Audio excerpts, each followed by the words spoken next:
नमस्कार दोस्तों, मैं मुकेश सिंह परायर आपका हार्दिक स्वागत करता हूं स्कूल विद एमआर क्लासेस पर। जैसा कि आपको पता है कि सफलता सीरीज़ के तहत डेली एक क्वेश्चन इम्पॉर्टेंट कराया जा रहा है।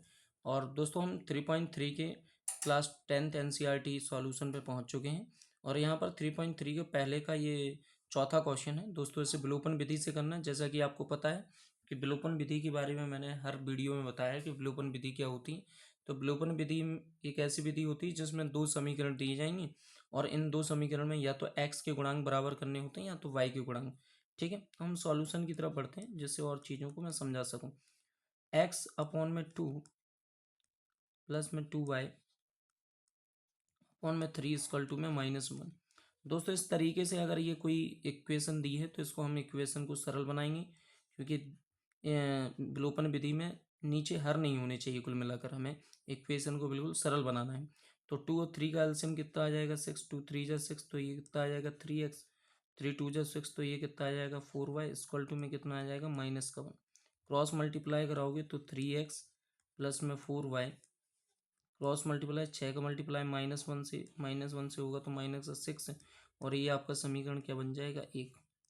ठीक है, ये समीकरण क्या हो जाएगा दोस्तों 1 हो जाएगा।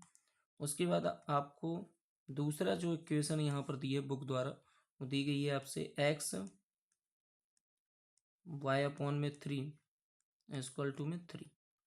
अब इसको भी हमें क्या करना पड़ेगा, समीकरण को सही बनाना पड़ेगा। नीचे 1 मान लें, एलसीएम ले लें। एलसीएम कितना आ जाएगा 3, तो 3 से ये 3x हो जाएगा, 3 से 3 का तो ये कितना आ जाएगा y इक्वल टू में कितना आ जाएगा 3। 3 से 3 मल्टीप्लाई होगा तो 3x माइनस में y इक्वल टू में कितना आ जाएगा 9। और ये समीकरण कौन सा बन जाएगा 2। ये समीकरण हो जाएगा 2। अब यहाँ से हमें कौन सी विधि लगानी है दोस्तों, विलोपन विधि। तो मैंने आपको क्या समझाया था, विलोपन विधि में या तो आपको x के गुणांक बराबर करने होते हैं या y के। गुणांक का मतलब तो आप जानते होंगे, जो गुणा में लिखा होता है। जैसे x के गुणा में 3 लिखा है, यहाँ x के गुणा में 3 लिखा है, तो आपको पहले ही यहाँ से दिख रहा है साफ साफ कि जब हम समीकरण 1 और समीकरण 2 को देखेंगे तो x के गुणांक पहले से ही बराबर है।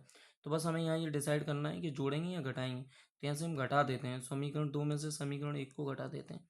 घटा क्यों रहे हैं, क्योंकि साइन सेम है।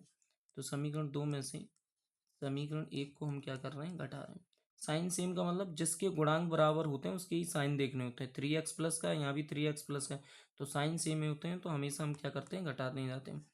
तो पहली इक्वेशन समीकरण 2 क्या है, समीकरण 2 है 3x माइनस में y इक्वल टू में 9। और समीकरण 1 क्या है,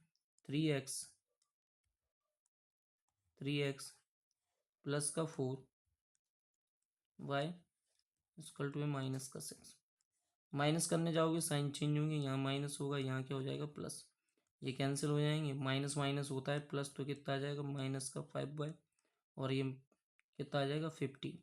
तो जब यहाँ से आप y की वैल्यू निकालोगे तो जो y की वैल्यू आएगी y इक्वल टू में 15 अपॉन में कितना आ जाएगा -5।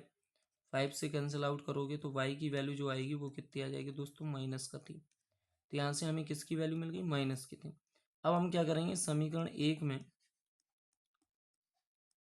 y का मान रख देंगे। तो समीकरण 1 में y का मान रखने पर, क्योंकि हमें x का मान निकालना है, y का मिल चुका है, तो समीकरण 1 में किसका मान रखोगे, y का।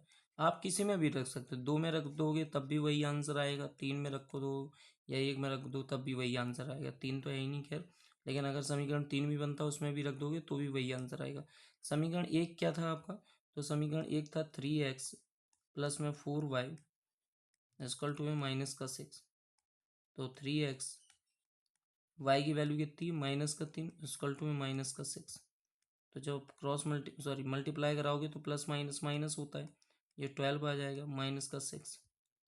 अब हम -12 को जब हम उस साइड ले जाएंगे तो माइनस का जो 12 है उस साइड जाकर किसका हो जाएगा, प्लस का। और ये -6 से यहीं रहेगा, प्लस का 12। जब आप घटाएंगे तो ये प्लस का कितना बचेगा 6, और x की वैल्यू निकालने जाएंगे तो 6 अपॉन में 3, 3 2 जा 6, तो x की वैल्यू कितनी आ जाएगी 2। तो यहाँ से हमें पता चल रहा है कि x की वैल्यू 2 आ रही है और जो y की वैल्यू है वो कितनी -2। ठीक है, धन्यवाद दोस्तों। अगर आपको कोई डाउट होता है तो आप प्लीज़ कमेंट करिए।